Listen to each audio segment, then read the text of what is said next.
Hi అండి, అందరికీ happy Ugadi. స్నానం చేసి పూజ అయితే చేసాము. మా డాడీ తమ్ముళ్ళు మాత్రం మామిడి ఆకులు, మర్రి ఆకులు, వేపాకులు తీసుకొని వచ్చారు. తలుపులకు తోరణాలు కట్టారు. మా డాడీ మాత్రం ఉగాది పచ్చడి తాగడం కోసం అయితే డొల్ల అయితే కూరుతున్నారు. మేము ఈ డొల్లలో ఉగాది పచ్చడి తాగుతాం.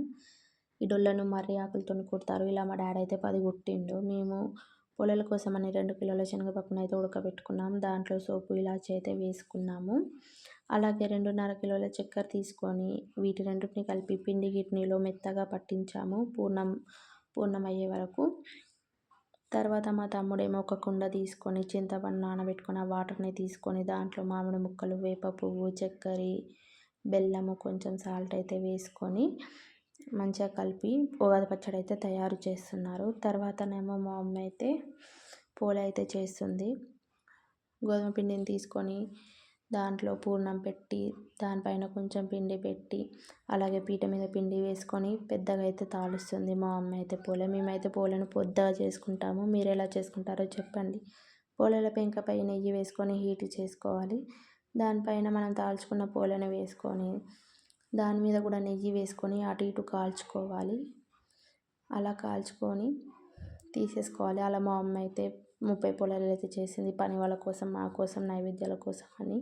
మేమైతే పోచమ్మ తల్లికి అయితే నైవేద్యం అయితే చేస్తున్నాం. దానికోసమని ఉల్లిగడ్డలు, అగరబత్తి, పసుపు, కుంకుమ, చక్కెర, నూనె, పేలాలు, పుట్నాలు, కొబ్బరికాయ, పూలే, అన్నము, కచ్చారు, ఇంకా కళ్ళు, నిండు ముందు అయితే తీసుకొని దేవతకైతే నైవేద్యం సమర్పించడానికి అయితే వెళ్ళినాం పోచమ్మ గుడికి. నైవేద్యం అయితే పెట్టేసి దర్శనం చేసుకొని అయితే ఇంటికి వచ్చేసాము. ఇంటికి వచ్చిన తర్వాత మనం చేసుకున్న పోలేలు, అన్నము దేవుళ్ళకు నైవేద్యాలు పెట్టి, పెద్ద మనుషులకు పెట్టి, కూరాడకు పెట్టి మేమైతే ఉగాది పచ్చడి అయితే తాగుతున్నాము. ముందుగా మా డాడీ అయితే తాగిండు, తర్వాత నా కొడుకు, తర్వాత మా పెద్ద తమ్ముడు అయితే తాగిండు. చాలా అంటే చాలా టేస్టీగా అయింది ఉగాది పచ్చడి. అలాగే నా చిన్న తమ్ముడు కూడా తాగిండు. తర్వాత మా మమ్మీ కూడా తాగింది. తర్వాత నేను తాగాను. ఈ డొల్లలోనే తాగుతాం మేము ఉగాది పచ్చడిని. ఇలా తాగిన తర్వాత మేమైతే అందరం కలిసి అయితే భోజనాలు అయితే చేస్తున్నాము. నేనైతే కూరాడకుండది అయితే తింటున్నాను. తర్వాత మా మమ్మీ వాళ్ళు పెద్ద మనుషులది దేవుళ్ళ కాడది నైవేద్యం అయితే తీసుకొని తింటున్నారు. అలాగే నా కొడుకు కూడా పోలే తింటున్నాడు. చాలా అంటే చాలా టేస్ట్ ఉందని చెప్తున్నాడు నా కొడుకు అయితే. మేమైతే అందరం అయితే భోజనాలు అయితే చేస్తున్నాము. మేమైతే అన్నం, కచ్చారు, వంకాయ అయితే చేసుకున్నాము, తినేసాము. అలా సాయంత్రం అయింది. సాయంత్రం ఉగాది రోజు అయితే మా సైడు బోనాలు అలాగే బండ్లు అయితే తిరుగుతాయి, బోనాలు అయితే తీస్తారు. మా ఇంటి పక్క వాళ్ళు మాత్రం ఇలా బండి అయితే కట్టారు. ఆ చీరలతోని ఇంకా మామిడి తోరణాలతోని ఇలా అయితే కట్టారు.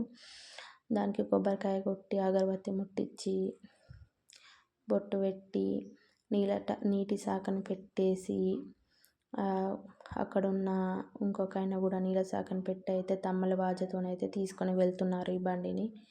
ఇలా తీసుకొని వెళ్ళేసి అక్కడైతే పెద్ద జాతర అవుతుంది పోచమ్మ గుడి దగ్గర. జాతర అవుతుంది. తర్వాతనేమో రాత్రి కూడా బోనం తీస్తారు. మా ఇంటి పక్కలు అయితే బోనం తీశారు నైట్ కూడా. ఇలా దేవుడి దగ్గర అయితే బోనం అయితే తీస్తారు. ఇలా చాలామంది అయితే బోనాలు అయితే తీసి దేవునికి దర్శనం చేసుకున్నారు. మా సైడ్ అయితే ఉగాది అయితే ఇలానే జరుగుతుంది. మీ సైడ్ ఎలా జరుగుతుందో చెప్పండి. సబ్స్క్రైబ్ చేయండి ఛానల్ని ప్లీజ్.